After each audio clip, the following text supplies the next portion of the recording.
Assalamu alaikum wa rahmatullahi wa barakatuh. Bismillahir Rahmanir Rahim. In the name of Allah subhanahu wa ta'ala, the most gracious, the most merciful. Alhamdulillah, all praise is always indeed due to Allah subhanahu wa ta'ala. Wassalatu wassalamu ala rasulillahi wa ala alihi wa ashabihi ajma'in.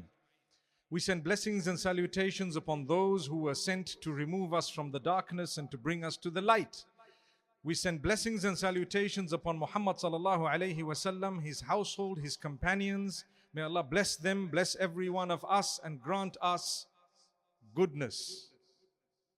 Ameen. Sometimes life gets really heavy. And I don't mean just a bad day or a tough week. I mean the kind of heaviness that sits on your chest and refuses to leave. The kind that makes you stare at the ceiling late at night with tears in your eyes, wondering when things will ever get better. Maybe you've lost someone you loved deeply. Maybe your heart's been broken in ways no one else understands. Maybe you're stuck in a job that drains your soul. Or maybe you're dealing with illness, betrayal, loneliness, the kind of pain that no one can see, but it's consuming you inside. And even in that pain, you keep praying, you keep asking, you keep begging Allah in sujood, Ya Allah, please make it stop. But the storm doesn't stop. The pain doesn't go away. And a part of you starts wondering, is Allah listening? My dear brother, my dear sister, have you ever cried in your sajda, thinking, Yalla Allah, I'm at my breaking point? Have you ever looked up at the sky and said, why me? Why this? Have you ever reached a point where you felt like you were being tested more than you could bear? If yes, you're not alone. The Ummah carries so much silent pain. So many hearts are bleeding behind smiling faces. And sadly, we don't talk about it enough. We don't talk about the internal battle, the spiritual exhaustion, the emotional loneliness that so many believers are quietly fighting.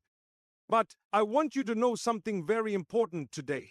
And please let these words settle deep in your heart.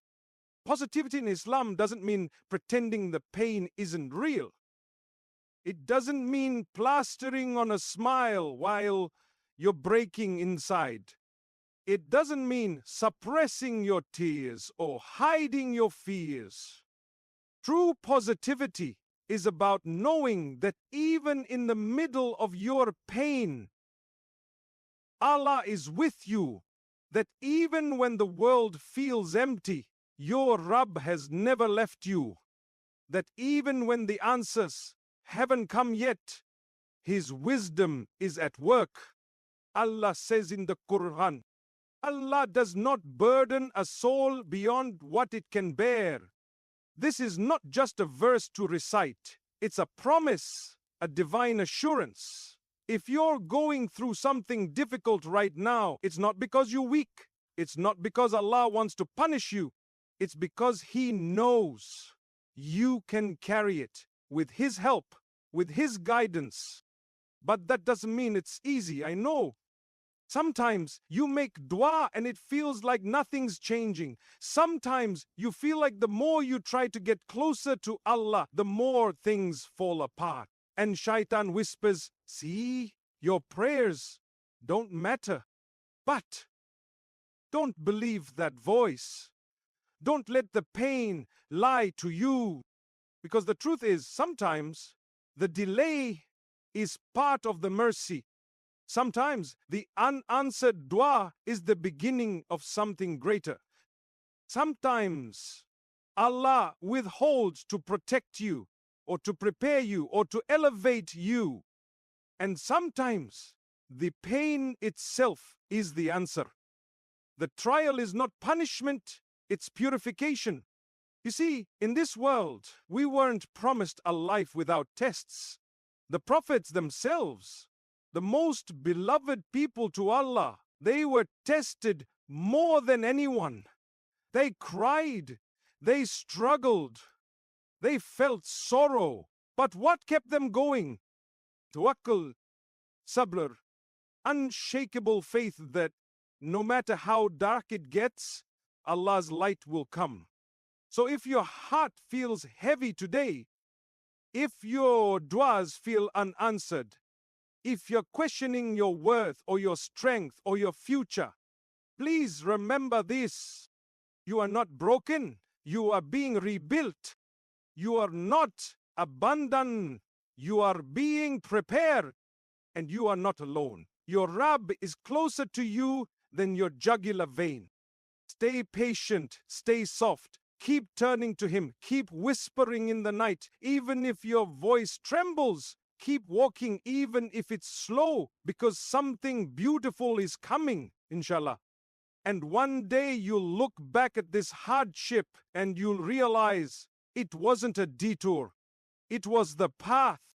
May Allah grant you strength, light, and a heart that always trusts in His plan. Ameen. There is a story in our deen, so powerful, so humbling, so full of mercy that every heart going through hardship needs to hear it. It's the story of one of the greatest examples of sabr, Prophet Ayub. Ayub was not just tested, he was shaken. He didn't just lose a job or a friend, he lost everything. His wealth disappeared.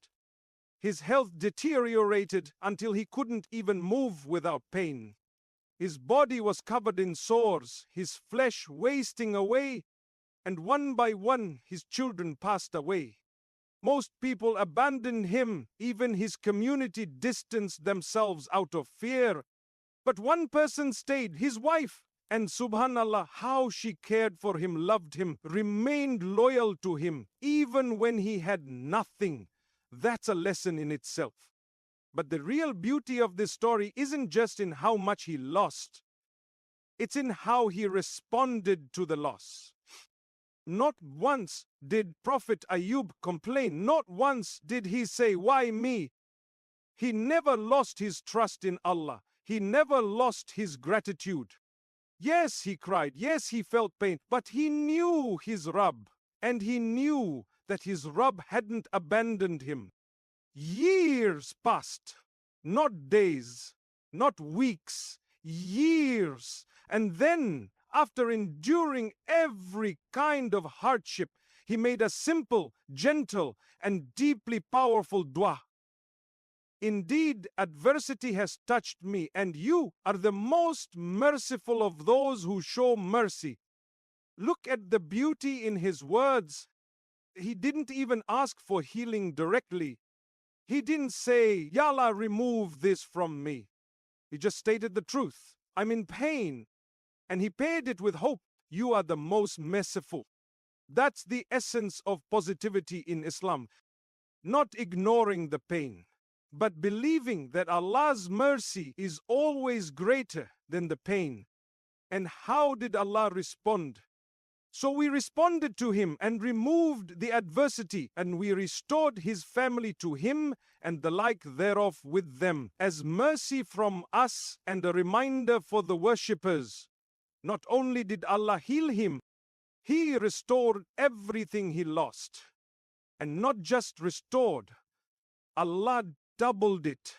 His wealth returned. His health returned. His children were given back. Some scholars say either through resurrection or through new children. Either way, he was gifted in abundance.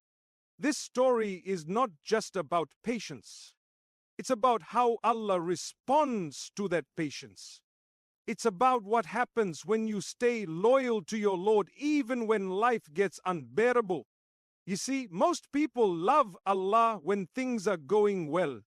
But the real test and the real beauty is loving Him when everything's falling apart. And Ayub showed us how that love looks. He didn't fake a smile. He didn't pretend he wasn't suffering, but he held on to one thing, his hope in Allah. And that's what we need today. Because maybe you've lost something too.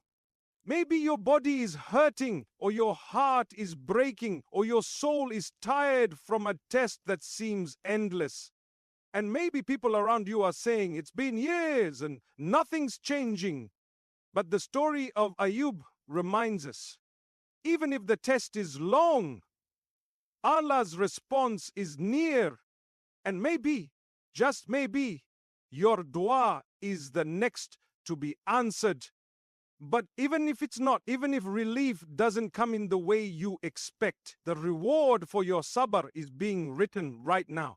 Every tear, every sleepless night, every moment you bite your tongue and say, all praise be to Allah, it's not going unnoticed. The Prophet said, the most severely tested people are the prophets, then the next best, then the next best. A man will be tested according to the level of his religious commitment. So, if you're being tested hard, it may be a sign that Allah sees something in you that you don't even see in yourself. A level of faith, a capacity to rise, a heart that can handle what others can't. Tests are not punishments. They are conversations between you and your Lord. And like Ayub, you don't need to scream or shout to be heard. You don't need fancy words. All you need is a sincere heart and the belief that Ar-Rahman is listening. So make that dua, whisper your pain, tell Allah what hurts, and then trust Him. Because the one who healed Ayub, who brought him back from the edge of life, is the same one who's watching over you right now. Subhanallah. May Allah grant us sabr like Ayub, hearts that remain loyal in hardship and relief that brings tears of gratitude. Ameen. One of the most beautiful truths in our faith is this: your pain is not pointless. It may feel like it. It may seem random, unfair, or even cruel. But in the eyes of Allah, your pain has purpose. You see, when hardship hits, it can do one of two things. It can either break you or it can bring you closer to your Creator. And for the believer, every test, every heartbreak, every hardship is a door. A door that opens the heart to something deeper, something higher, something eternal. Sometimes we don't realize how far we've drifted from Allah until a test brings us to our knees. Sometimes it takes a storm to remind us that our boat was heading in the wrong direction. And sometimes the very thing that hurts you, Allah doesn't test us because He wants to watch us suffer. He tests us to purify us, to raise us, to bring out the best version of us, the version that lives with taqwa, humility, and sincere love for Him. The Prophet said, when Allah wants good for someone, He puts them through tests. Now think about that. Tests aren't punishments, they're opportunities. Opportunities to come back to Allah. Opportunities to cry to Him like never before. Opportunities to realize there is no power and no strength except through Him. You might not have chosen your pain, but Allah did, and He chose it for you with full knowledge of your capacity, your strength, and your future. And sometimes the purpose of the pain is not to change your situation, but to change you, to change your heart, to soften your ego, to remind you who's in control. Let's be honest, when life is good, we often forget. When our bank account is full, when our health is strong, when everything is easy, we get distracted. We delay our salah. We rush our duyas. We fill our days with dunya and we lose the sweetness of our connection with Allah. But then something happens, something that shakes us, something that brings tears to our eyes, pain to our chest, and a desperate need to feel close to Him again. And in that moment, the heart turns back. Sujood becomes longer. Du'as become real. And suddenly, Allah is the center again. That, my brother, that, my sister, is purpose. The Prophet once said something beautiful. No fatigue, no disease, no sorrow, no sadness, no hurt, no distress befalls a Muslim, even if it were the prick he receives from a thorn, but that Allah expiates some of his sins for it. Subhanallah, even the tiniest discomfort, a headache, a paper cut, a moment of sadness, it's not wasted. Your pain is cleaning you, it's prepping you, it's elevating you if you respond with patience and faith. And it's not just about reward in the hereafter. Even in this dunya, hardship brings gifts. You might discover strengths you never knew you had. You might become more empathetic, more humble, more sincere. You might inspire someone else just by how you carry your test with grace. And maybe, just maybe, Allah will bring you closer to Him than you've ever been through the very thing you once begged Him to take away. So if you're walking through pain right now, don't rush to escape it. Sit with it, reflect on it, ask Allah what He's trying to teach you. And most importantly, keep your heart open to Him. Say, Allah, I don't understand, but I trust you. Say, Allah, I'm hurting, but I know you are with me. Say, Allah, I'm lost, guide me back to you. And He will, wallahi, He will. Because the one who put this mountain in your path is the same one who can move it with a single word, be. And it is. He is Al-Latif, the He is Ar-Rahim, the most merciful. And He is Al-Hakim, the all-wise. So never let your pain be wasted. Turn it into purpose. Let it lead you to your best self. Let it be the reason you find your way back home to Allah. And when you do, you'll look back and say, that pain, it was a gift. That hardship, it was a mercy. That test, it brought me closer to the one who never leaves. May Allah allow our hardships to become the reason for our nearness to Him, and may He replace every pain with peace, every fear with faith, and every loss with something better. Ameen. When life gets difficult, it's easy to fall into a spiral of negativity. Thoughts start racing. Nothing's going to change. Allah doesn't care about me. I'm not strong enough to get through this. But Islam teaches us something beautiful, something that can completely transform the way we respond to hardship. Your thoughts matter. What you believe about Allah shapes your entire life. The Prophet said, Allah says, I am as my servant thinks of me.